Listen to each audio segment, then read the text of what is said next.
Howdy friends, welcome back to the channel. Welcome if you're new. Today is going to be a get ready with me. Every week or two I'll do a get ready with me, trying some new products from my new product box and talking about a random topic. Last get ready with me I tried the KVD, what's this called? The Good Apple foundation. I almost called this True Portrait, that's a different one. This is the KVD Good Apple Skin Perfecting Foundation Balm. This lasted pretty well. I wouldn't say it was like, you know, the Lock-It foundation or anything like that, but I was really surprised because it was a more natural dewy finish, and I usually those just completely disintegrate on my face, but this one lasted for a pretty long time and it was a perfect shade match. I have the shade Light 004. I don't remember if I said that in the last video, maybe I did. Then I usually pick 2 to 3 products from my new basket to use, so there's still a lot in there. I think I want to try a new blush today. I have a few from Lime Crime. I love the packaging of these digital dust. No, the software blush from Lime Crime. It's kind of like a clearish pink compact. I have 3 shades. I have, so I've got this one, which is extremely bright. Hopefully it will sheer out. I haven't even swatched these yet. This one is called Hotspot, this one is Digital Peach, and this one is Virtual Orchid. I feel like Digital Peach is more of a safe one, so maybe I'll go with that one today, just so I don't have to mess with it. I think I'll try this Lime Crime Venus Immortalis palette. It's basically just grays. I was really surprised at the Venus 2, I think I tried in a recent Get Ready With Me. I don't think it was the last one. Maybe it was the last one. I can't remember anything. So I think I'll maybe use this September Rose Cosmetics lip gloss. This is the shade Kava. I'm going to swatch it because I have lip liners that I could use, but I want to see which lip liner would be the best. Okay, so this is the gloss, and then these are the Milani Color Statement lip liners. This one is the shade Spice, and this one is Bordeaux. I think Spice will go pretty well with that, so I will use Spice lip liner and then this lip gloss in Kava. And all the products I'm using will be listed in the description box. I'm not sure how I feel about my hair today.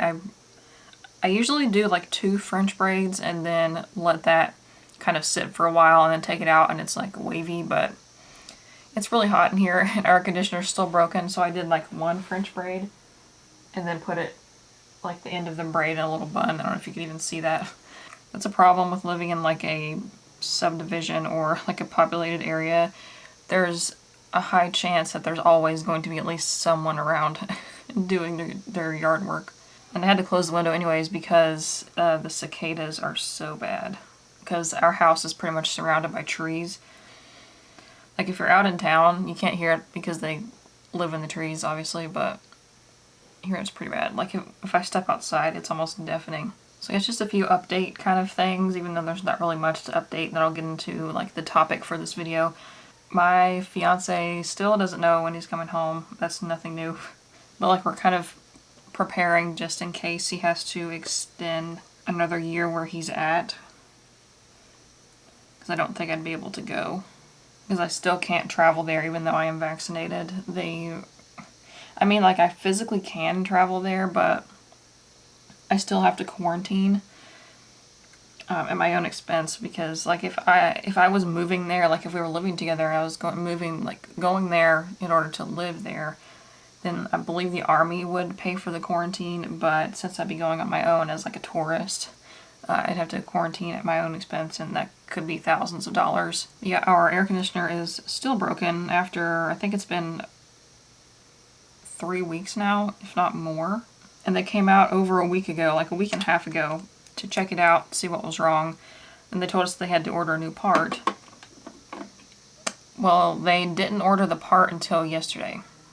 Or the day before yesterday. So, who knows when that'll be here. So we're still without air conditioner. The last 3 or 4 days, though, have been pretty, like, bearable. Because it's been in like the low 70s and raining, so it's been pretty cool. But yesterday and today, ugh, it's like I can kind of deal with it because I used to live in an apartment without air conditioner, period. And that apartment also essentially didn't have a heater because it was so old.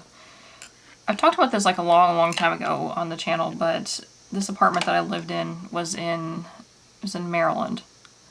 and I think I showed pictures of it in a video talking about how it was haunted, but it was built in literally the 1800s. It only had like baseboard heaters. Well, it had, I'm looking for a brush while I'm talking.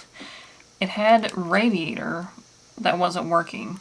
So I guess that was the heat source, like when it was built. But it had those baseboard heaters, and if you look down inside of them, it was just full of dust. Like a layer probably that thick of just nothing but dust. And the neighbor said that like the old tenant had kids and they'd put like toys and stuff down in there. And I was like, I'm not messing with that. I'm not going to start a fire. So I had like one little space heater and that was it. And thankfully, a neighbor had like an extra air conditioner unit and let us borrow it, but it could only go in the kitchen, and the apartment was like really long and skinny. So the kitchen, like putting it there would really only cool like the counter space area, and that was about it. So we would kind of like try to stay in that area. But we were not allowed to put an air conditioner in the bedroom because those were front facing, like street facing windows, and that was like a historical building. So we weren't allowed to put air conditioner out the window in the front. I feel like if you're young and in decent health, you can deal with that pretty well. Like, you just kind of adapt to it. Like, we had fans and all that. I think at night, well, I say we, as in, like, me and my ex when we lived there, we would put, like, big bowls of ice and put them in front of the fan at night to kind of make, like, a makeshift air conditioner, which worked for a few minutes, but then after that, it was pointless. I'm still waiting on results from my ADHD and autism testing.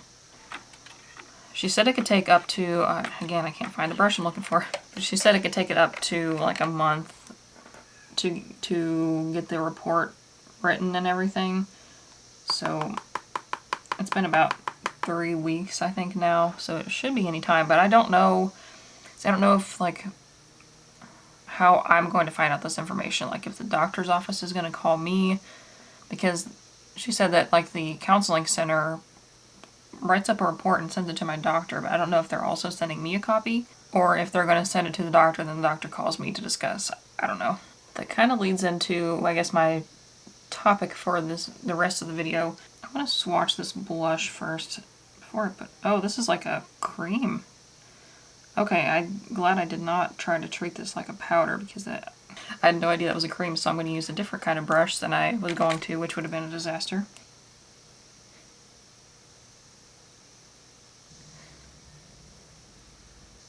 It's a little bright, but it's alright. I'm not even really sure how to start this. So, like some of you may know that I have my own business called Cruelty-Free Stitchery.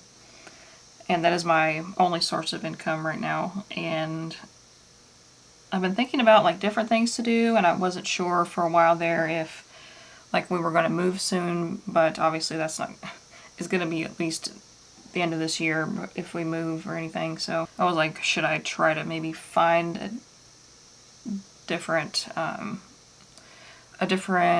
business to do, like that I could do on my own, because the business I do now has it needs a lot of space, basically, to have all the fabric and the inventory and stuff, because the products are not like ginormous, but pretty sizable and not, you know, travel friendly. And then also for a while there, I was kind of thinking of like, maybe I should set this blush to kind of tone it down a little bit. I was thinking maybe I should keep trying to do like the influencer thing, like I was talking about in my last Get Ready With Me, like make that my job and then I could do it from wherever. But that, obviously I've decided that it's not working. Like I'm still going to do videos and stuff, but I'm just not, like explaining what goes on in my head is almost impossible. Oh dang, that's what I forgot, bronzer. But like, being an influencer, or for makeup at least, is not really what I want to do anymore, I don't think. I kind of held on to that idea because I had the idea for a long time, but it's one thing that I've learned in 26 years, I guess, is that you shouldn't hold on to something if the only reason for holding on to it is you've had it for a long time or you've done that for a long time. So I was like, well, maybe I should start like a different business. Well, this will come in later, but I was like, maybe I should start something like smaller, like stickers or, you know, something like that doesn't need a lot of room. And I've just been kind of going back and forth on that. And then eventually I landed on starting a business selling printable things or like digital products, which I tried to do a few months ago, several months ago now. But I didn't go about it the right way. It's a long story, so I am combining that with doing like education about starting a business. So I'm calling that whole side Type 9 Studio, which is what I called the printable stuff, and I had like the domain and everything already. Here's my never-ending setting spray. And then for that I started building a website. It's still like under construction. It's not open yet. Like if you go to it, it's just going to be like a landing page where you can put your email in for like notifications and stuff. I've also been starting to build my social media for that, but then I'm also like, maybe I should get the website built first. That way I can go ahead and start pointing people to it. Because the end goal, like, I don't know if this is too in-depth for this video, but basically I'm creating like a funnel, like a traffic funnel, that I genuinely want to help people build their business, but I want to like, as part of my business, I want to get them to like the printables or signing up for the website and stuff where I'll have ads. That way I can make revenue. And then also the YouTube channel, which I can make revenue from as well. But I feel like I need to have a website first to point people to while I'm growing the business. But also I need to just like, that's one of my main pieces of advice for like new business owners is start your social media right now, like yesterday. So I'm just really torn about how to do things, and that's one of my like character flaws is I always want to wait for the right time or wait until something else is over to do something, and it's a struggle. Like I wanted to put off filming and everything while like the air conditioner's been broken, but I'm like, how long am I gonna wait? And that's part of the like ADHD and autism thing too. Like they're both really connected, but interruptions or things being not normal are really hard to deal with or hard to overcome. Because like recently we've had 2 new people staying at our house.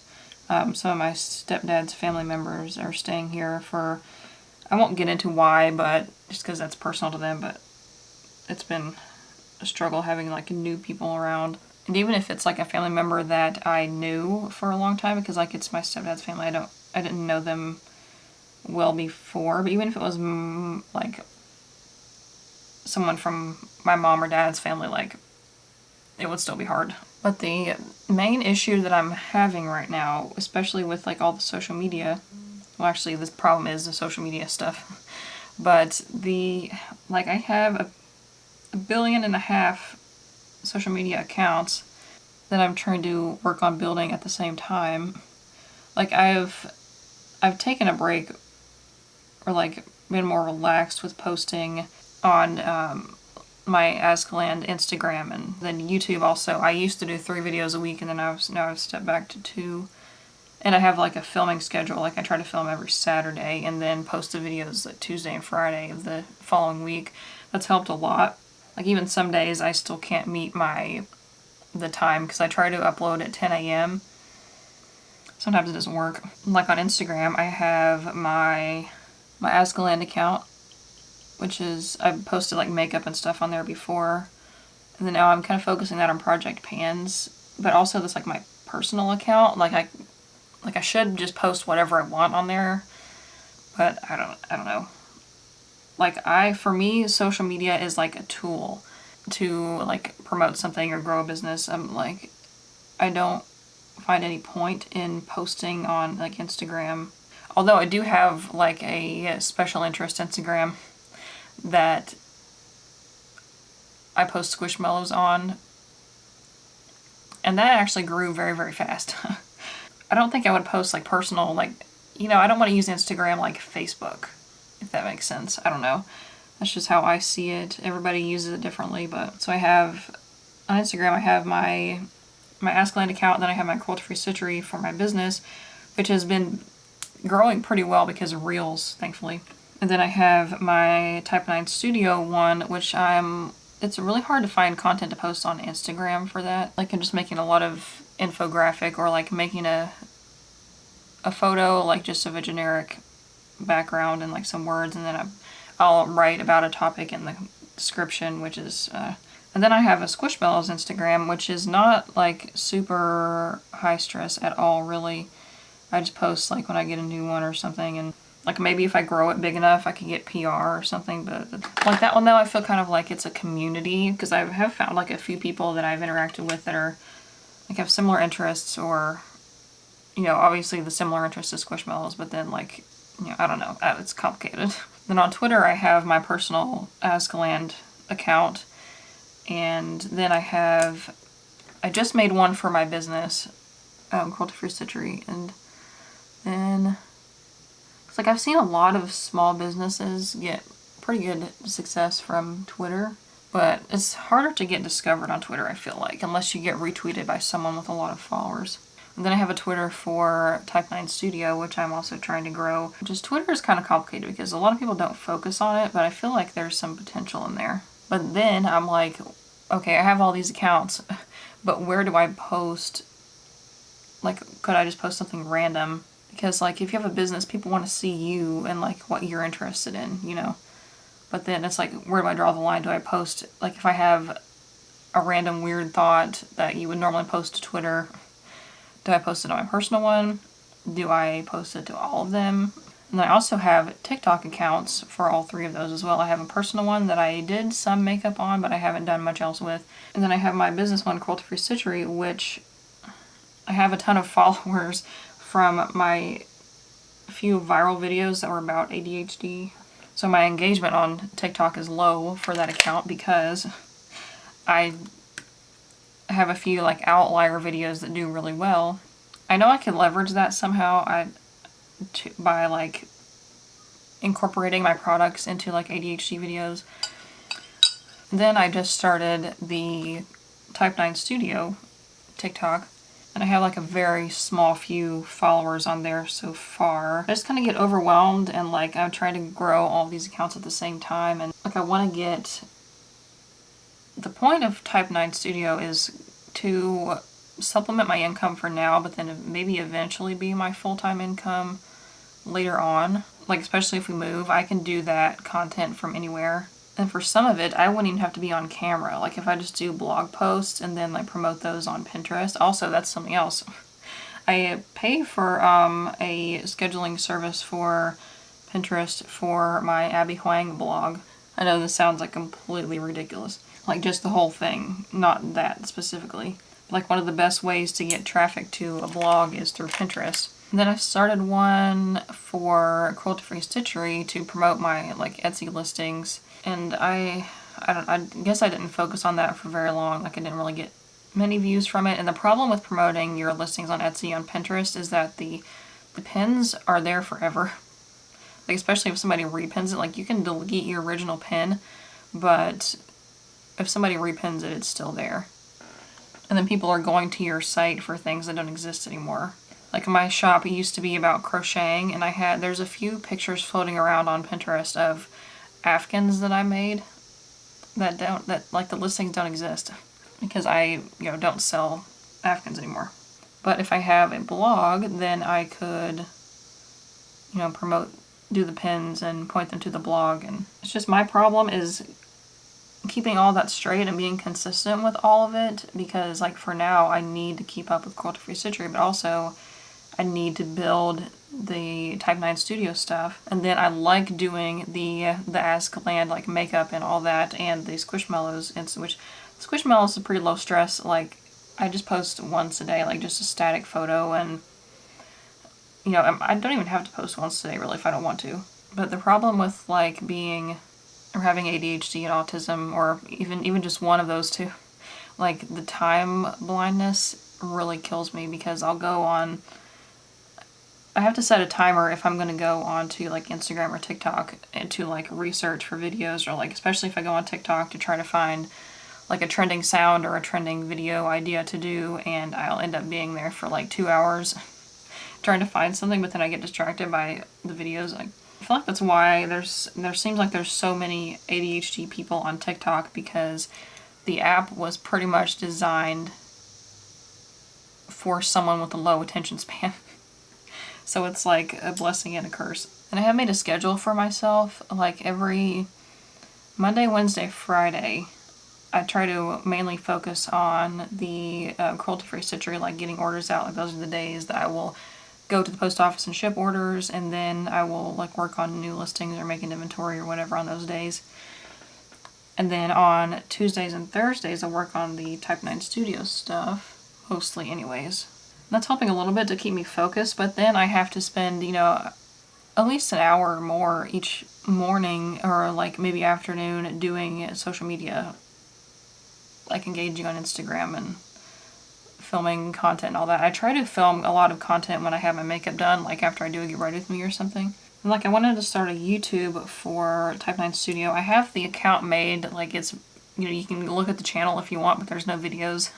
So I was going to start doing that before I launch the blog, but I think I'm going to wait till after I launch the blog, maybe. Like some days, like yesterday, I have so many ideas and things that I want to get done, or like they just pop into my head at once that need to be done, and my brain essentially incapable of like breaking them down into doable parts. Like I couldn't even write it down on paper. Like if I could just get, like if I get in a mode like that where have a million ideas and, you know, I have to do things where I can just write it down and then like prioritize and find which one to do first, and you know, find time to actually do them.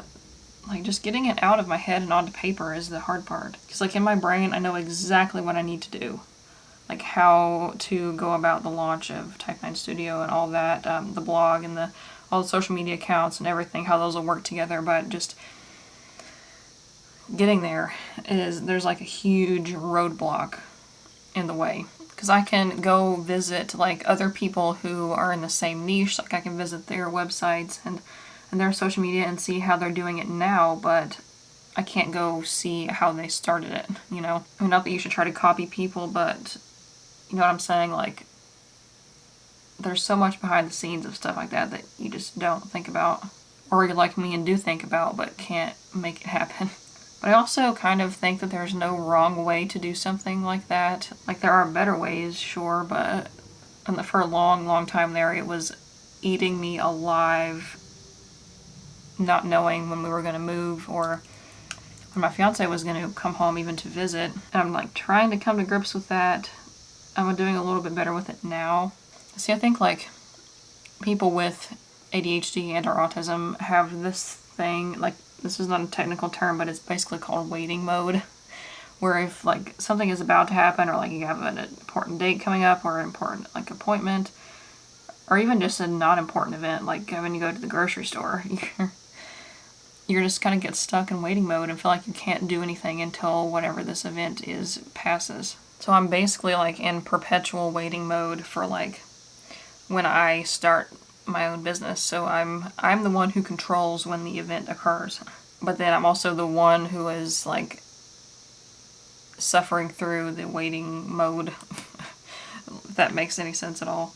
Like the call is coming from inside the house. I was wanting to have everything kind of set in motion by the end of this month with Type 9 Studio, but I'm trying not to take too much attention away from Cruelty-Free Stitchery, because right now it's kind of the summer slump of sales. Like most, unless your business is like outdoors or, you know, you're like Lowe's or Home Depot or something, business kind of slumps in the summer.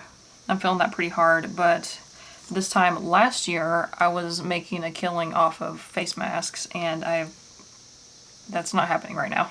So anyways, the next video I'm filming is going to be a makeup tag. Like, I was personally tagged by someone, thank you Armand, for tagging me for this. It's about eyeshadow palettes. But it's not the usual palette tag, so it's going to be pretty interesting. And then something super exciting, I was contacted by a company that I have actually purchased from before myself, and they're sending me some cruelty-free product to do a review video on. Or they sent me a gift card, and then like just pick whatever I wanted on the website and they'll send it. But it's not makeup, it's something else, and I am pretty excited about it. I had this lip liner before, like for a long time, but eventually I got rid of it. I think in my second to last declutter. This is the Milani lip liner in Spice. I had this for so long because Emily Noel 83 would talk about it, but it was so old I was like, maybe I should get rid of it, and I rebought it because the color is so good. Doing top lip liner is so hard for me because I don't have like a defined lip line, like especially in this area right here. I think I'm almost ready to do a room tour also. Like there's a few things I need to do and get a little bit more organized. But it's mostly stayed pretty well clean since I've started redoing it, which is amazing. So here's the finished look. The eyes are kind of giving me like 1999 kind of like sparkly only shimmer, even though I did put some mattes on there. I don't know.